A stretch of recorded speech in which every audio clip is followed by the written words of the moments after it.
তার মতো সাজানো ভগবানের অন্তরঙ্গা শক্তি, বহিরঙ্গা শক্তি মায়া দেবী এটিকে সাজিয়ে রেখেছেন চোখের সামনে।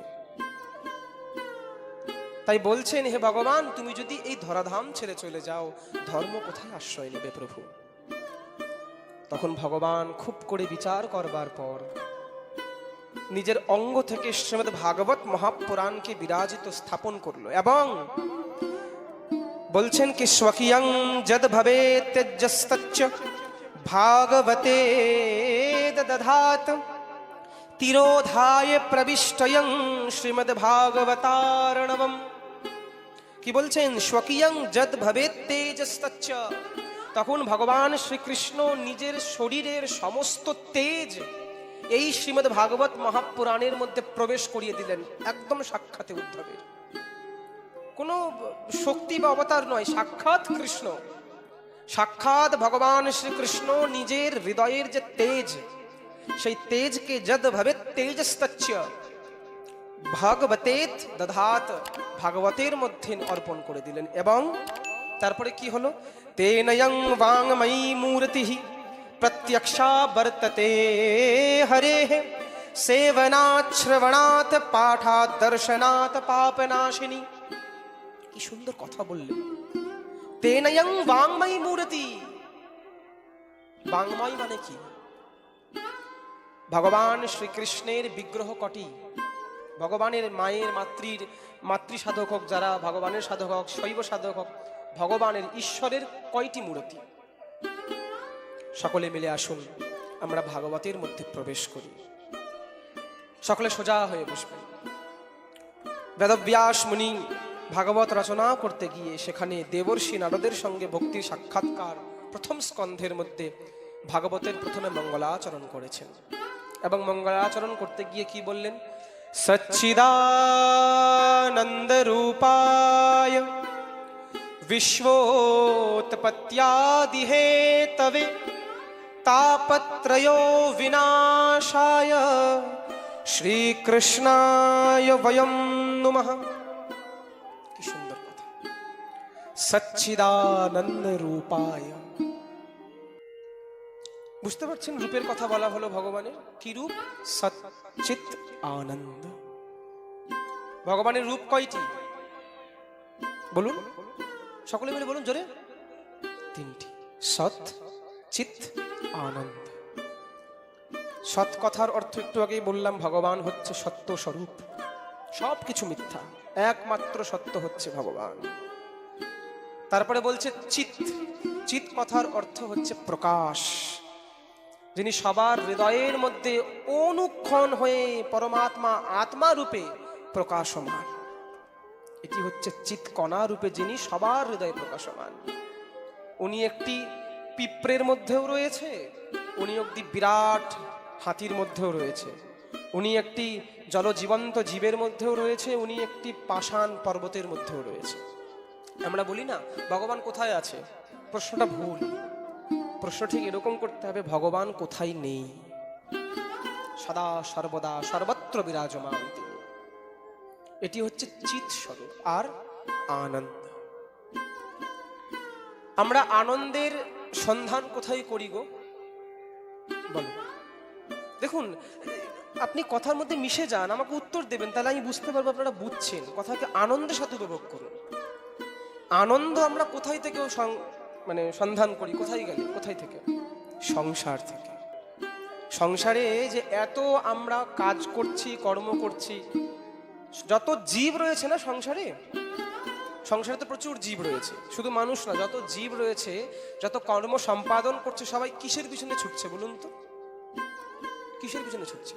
আনন্দ খুঁজতে, আনন্দের পিছনে, সুখের পিছনে, তাই না? একটি বাড়ির পুরুষ এত কর্ম করছে, এত চারিদিকে দিন রাত খাটছে, কিসের জন্য? সুখের জন্য। যে কোনো কর্ম করছি আমরা, সে কর্মের পিছনে উদ্দেশ্য রয়েছে সুখ। একটি পশু শিকার করছে কেন? সুখের জন্য। সেই পশুকে শিকার আবার কেন করছে? অন্য জন্য, সুখের জন্য, খাবে, ব্যাধ। সব কিন্তু আমরা সুখের পিছনে ছুটছি, আনন্দের পিছনে। আমরা কি বাস্তবিকতা আনন্দ পাচ্ছি সংসার থেকে? যদি বলে হ্যাঁ পাচ্ছি, বলে কিরকম? এই তো আমি সুন্দর এসি ঘরে রয়েছি, সুন্দর আমি লাখ লাখ টাকা কামাই করছি, ক্ষণস্থায়ী। ক্ষণস্থায়ী। আজকেই আপনি লাখ লাখ টাকা কামাই করছেন, দেখবেন এক সপ্তাহ পরে আপনার শরীরে এমন রোগ ধরা দিল, না টাকাকেও ছুঁতে পারছেন, না কিছু স্পর্শ করতে পারছেন, চলতেও পারছেন না। এটি হচ্ছে দৈনন্দিন জীবনে আমাদের সাথে। কেন? আমরা আনন্দ সংসার থেকে প্রত্যাশা করছি, মানে আশা করছি। এই সংসারের আনন্দ ঠিক কিরকম জানেন? বলবো। শাস্ত্রে বলছে আমাদের চুলকনির মতো। শরীরে চুলকনি হয় না আমাদের? চুলকাতে খুব আরাম লাগবে, দেখবেন প্রথমে প্রথমে। শাস্ত্র বলছে খুব আরাম লাগবে। চুলকে চুলকে এত জোরে চুলকবো, খুব আরাম লাগবে। চুলকোতে চুলকোতে জায়গাটা দেখবেন লাল হয়ে যাবে, ঘায়ে পরিণত হয়ে যাবে, তখন বোঝো জ্বালা। ঠিক সংসারের আনন্দটা না এরকম। খুব করে আনন্দ সন্ধান করব, সন্ধান করতে করতে করতে শেষে এই আনন্দ থেকেই আমরা দুঃখ ভোগ করব। এটি হচ্ছে। যারা যারা অনুভব করছে আমার কথাকে বুঝতে পারছে হৃদয়ে। আচ্ছা, সংসারে আপনার বাড়িতে যদি আপনার কাছে এখন আপনি দিন আনছেন, দিন খাচ্ছেন, তাই তো? আপনার কাছে 100 টাকা পকেটে রয়েছে, এবার কেউ আপনার কাছে এসে দাবি করলো যে আমাকে 1 লাখ টাকা দিন, এখনই দিতে হবে, দিতে পারবেন? কেন? আপনার কাছে 1 লাখ টাকা থাকলেই না আপনি দেবেন। তদরূপ এই সংসারের কাছে যে আমরা আনন্দ আশা করছি না, তো সংসারের কাছে তো আনন্দ নেই, তো সংসার আপনাকে আনন্দ দেবে কোথা থেকে? যদি আনন্দ থাকে একমাত্র আমার ভুবনমোহন ভগবান শ্রীকৃষ্ণচন্দ্রের কাছে আনন্দ। তাই বললেন সচ্চিদানন্দ রূপায়। এই আনন্দ ক্ষণস্থায়ী নয়। আমাদের বৃন্দাবনে একটি কথা বলা হয় যে, আমি হিন্দি বলছি, বুঝিয়ে দিচ্ছি কি, সংসার কা লোক নশা করতে হ্যাঁ। আমরা নশা করি, নেশা করি তো সংসারী মানুষ, মদ্যপান দিয়ে नशा करी। संसार का लोग नशा करते हैं, वो नशा कैसी है जो रात में पीते हैं तो सुबह उतर जाती है। केमन नेशा एटी? रात्रे खेलाम तो सकाल बेला नेमे गेल, या सुबह पीते हैं तो रात को उतर जाती है। अगर नशा करना है तो कृष्ण नाम का नशा करो। यदि नेशा करतेই হয় কৃষ্ণ নামের নেশা করো। একবার যদি এই নেশা হৃদয়ের মধ্যে চাপে না, জন্ম জন্মান্তর অবধি এই নেশার নামার কোনো নাম নেয় না। প্রেম সে বলো রাধে রাধে। দুই হাত উঠিয়ে বলো দেখি, আরো জোরে বলো, আরো জোরে, দুই হাত উঠিয়ে বলো রাধা রানী কি। হ্যাঁ, এই যে জোরে জোরে রাধা নাম কেন উচ্চারণ করাচ্ছি জানেন? শুনবেন একটি। কারণ আমাদের ভাগবতের মধ্যে 3 রকমের শ্রোতা থাকে, অধম শ্রোতা, মধ্যম শ্রোতা আর উত্তম শ্রোতা। সব শাস্ত্রের কথা, এগুলো শাস্ত্রের কথাই বলছি আমি। যখন রামচন্দ্র ত্রেতা যুগে যুদ্ধের মধ্যে কুম্ভকর্ণকে বধ করলেন না, তখন কুম্ভকর্ণের স্ত্রীর নাম হচ্ছে নিদ্রা দেবী। কুম্ভকর্ণের স্ত্রীকে নিদ্রা। নিদ্রা এসে রামচন্দ্রকে বললেন, তুমি আমার স্বামীকে বধ করেছো তো আমি তোমার বৈকুণ্ঠে তালা লাগিয়ে দেব। রামচন্দ্র বলে, এই কিরকম কথা, বৈকুণ্ঠে তুমি কি করে তালা লাগাবে আমার? বলে, হ্যাঁ। কারা বৈকুণ্ঠে যাবে? কারা ভগবানের কাছে যাবে? কারা? যারা তোমার নাম গুণগান কীর্তন কথা শ্রবণ করবে, তারা তো তোমার কাছেই যাবে। তাহলে তো এই কলিযুগে যখন যখন তোমার হরিকথা হবে, যখন যখন তোমার কীর্তন হবে, তোমার গুণগান হবে, আমি নিদ্রা দেবী তাদের মস্তকে গিয়ে বসে যাব। দেখবেন অনেকে হরিকথায় আসে না শ্রবণ করতে, অধম শ্রোতা যারা, বাড়িতে তো সেরকম সুযোগ সুবিধা হয় না ঘুমানোর। এখানে সুন্দর ব্যবস্থা করা রয়েছে, লাইট জ্বলছে, মনোরম পরিবেশ, সুন্দর বাঁশি বাজছে। এই হতে হতে হতে এই আমি দেখলাম, নাম নিব না, আমি হাত দেব না, আঙ্গুল দিব না কারোর উপরে, 2-1 জায়গায় দেখলাম, আবার হচ্ছে হচ্ছে হচ্ছে এই এটা হচ্ছে অধম শ্রোতা। কেন? সাক্ষাৎ ভাগবত এখানে বিরাজমান, সাক্ষাৎ কৃষ্ণরূপী মণি আপনাদের সামনে উপস্থিত, কিন্তু কোনো লাভ নিতে পারছি না, অধম শ্রোতা। এখন যদি 3 মাসের একটি বাচ্চার সামনে যদি আমি 1 কোটি টাকার হিরে রেখে দিই, সে বাচ্চাটা কি বুঝবে? সে নিয়ে সেটাকে খেলবে, ছুলবে, এদিক করবে, ওইদিক করবে। তাই প্রথম দিবসে মাহাত্ম্য বর্ণনা করা হচ্ছে। কি এই ভাগবত, কেন শ্রবণ করা উচিত ভাগবত? তাই বললেন সচ্চিদানন্দ রূপায়। সৎ বুঝলেন, সত্য, চিত মানে কণা স্বরূপ, আর আনন্দ। রূপায়, ভগবানের রূপ হচ্ছে 3টি, আর স্বরূপ কটি ভগবানের? ভগবানের স্বরূপ হচ্ছে তিনটি, চিন্ময়, মন দিয়ে শুনুন, মনে রাখবেন কিন্তু কথাগুলো, চিন্ময়, মৃন্ময় এবং বাংময়। চিন্ময় স্বরূপ কি? চিন্ময় স্বরূপ যাকে আমরা সূক্ষ্ম চোখে, খালি চোখে দেখতে পারি না, যিনি সদা সর্বদা বিরাজমান, যার জন্য ওই ভাগবতের প্রসঙ্গ আসে না একটি, নৃসিংহ ভগবানের নাম শুনেছেন আপনার? নৃসিংহদেব, নৃসিংহ ভগবান ছোট্ট বালক প্রহ্লাদের জন্য একটি স্তম্ভ থেকে ফেটে প্রকট হয়ে গিয়েছিল, যিনি সদা সর্বদা সব জায়গায় সর্বতভাবে সমানভাবে বিরাজমান, ওটি হচ্ছে চিন্ময় স্বরূপ। সমস্ত বিশ্ব যার মধ্যে বিরাজমান, তিনি হচ্ছে চিন্ময় স্বরূপ। একটি হচ্ছে মৃন্ময়, মৃন্ময় অর্থাৎ মৃত্তিকা, মৃত্তিকা দিয়ে যেই স্বরূপ তৈরি, মানে বিগ্রহ, রাধা মাধবের বিগ্রহ দেখি না আমরা, দেখি তো, চিত্রপট দেখি, ছবির মধ্যে দেখি, এটি হচ্ছে মৃন্ময় স্বরূপ। আরেকটি হচ্ছে কি?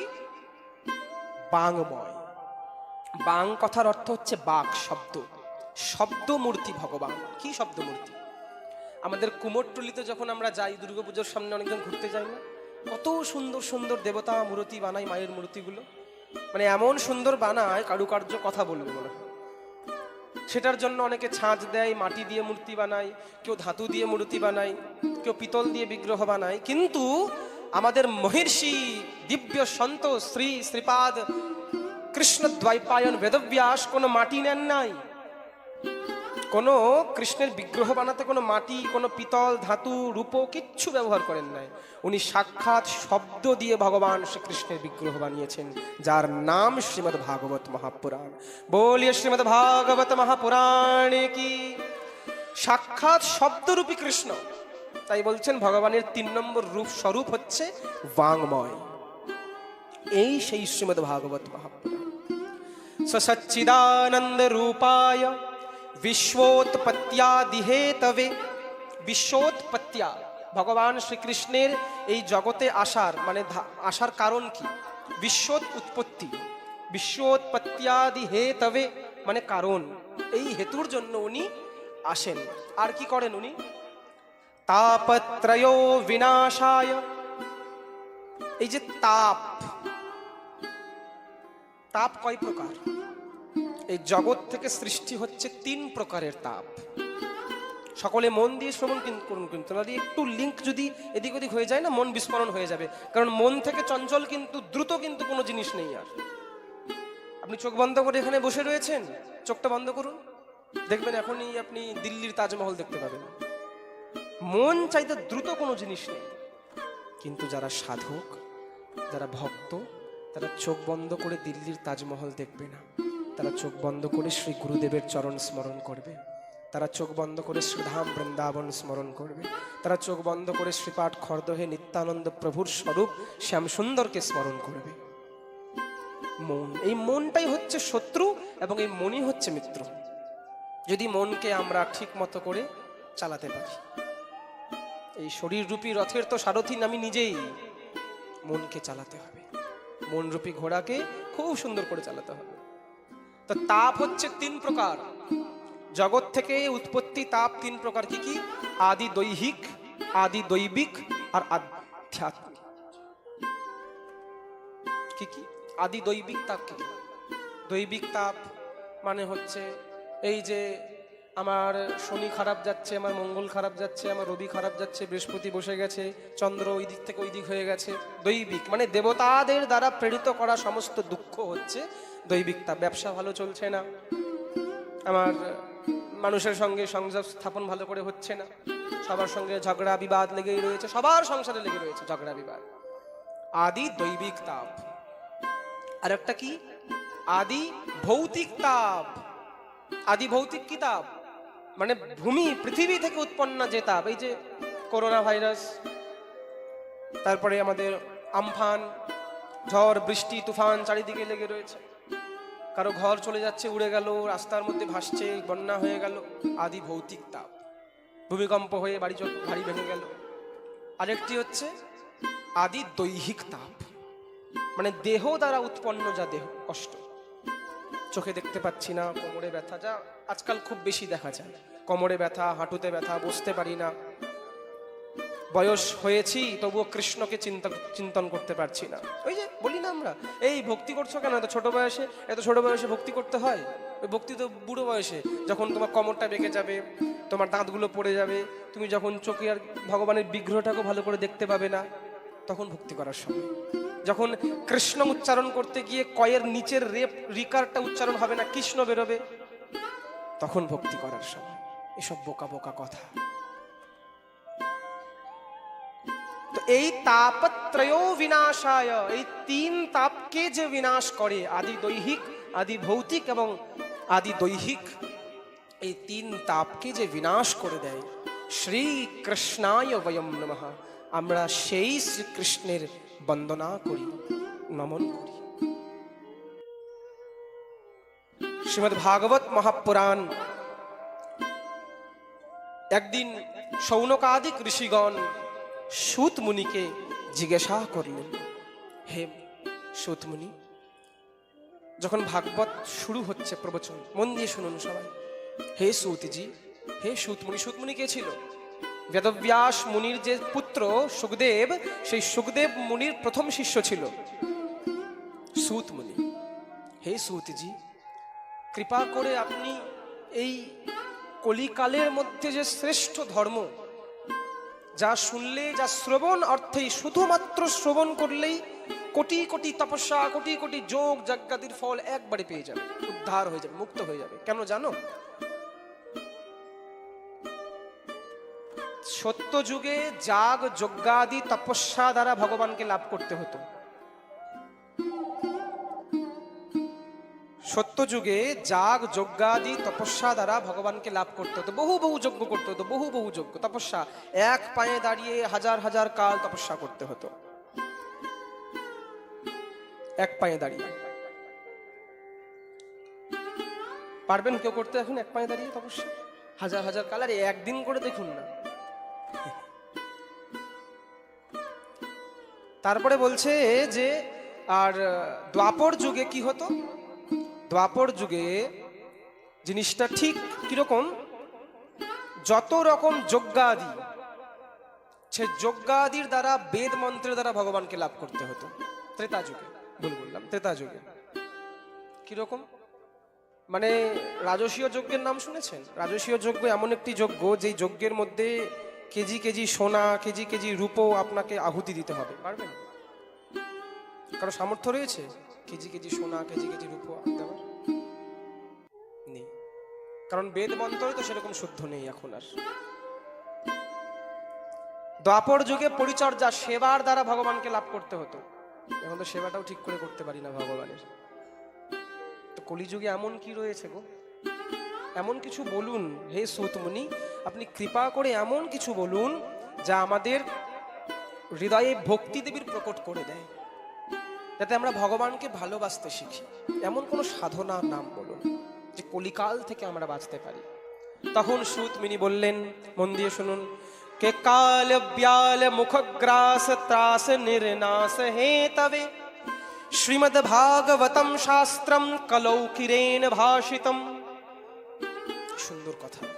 কাল ব্যাল মুখগ্রাস ত্রাস নির্নাশ হে তবে, যদি এই কাল রূপী ব্যাল মানে সর্প, ব্যাল মানে হচ্ছে সর্প, কাল ব্যাল মুখগ্রাস, এই যে কাল, কলিকাল রূপী সর্প নিজের মুখটিকে হা করে রয়েছে, কত কত জীব দুর্ভাগ্যের জন্য, অজ্ঞানতার জন্য সংসারের মধ্যে মেতে গিয়ে, স্ত্রী পুত্র পরিজন কুটুম্বের মধ্যেই মেতে গিয়ে ভগবানকে ভুলে এই কালরূপী সর্পের মুখের মধ্যে চলে যাচ্ছে, গ্রাস হয়ে যাচ্ছে। ত্রাস নির্নাশ হে তবে, যদি এই কালরূপী গ্রাস থেকে ত্রাস পেতে চাও, নির্নাশ পেতে চাও, তাহলে শ্রীমদ্ ভাগবতম শাস্ত্রম, এই শ্রীমদ্ ভাগবত রূপী শাস্ত্র, কলৌকিরেণ ভাষিতম, এই শ্রীমদ্ ভাগবত মহাপুরাণকে শ্রবণ করতে হবে, এই শ্রীমদ্ ভাগবত মহাপুরাণকে রসকে আস্বাদন করতে হবে।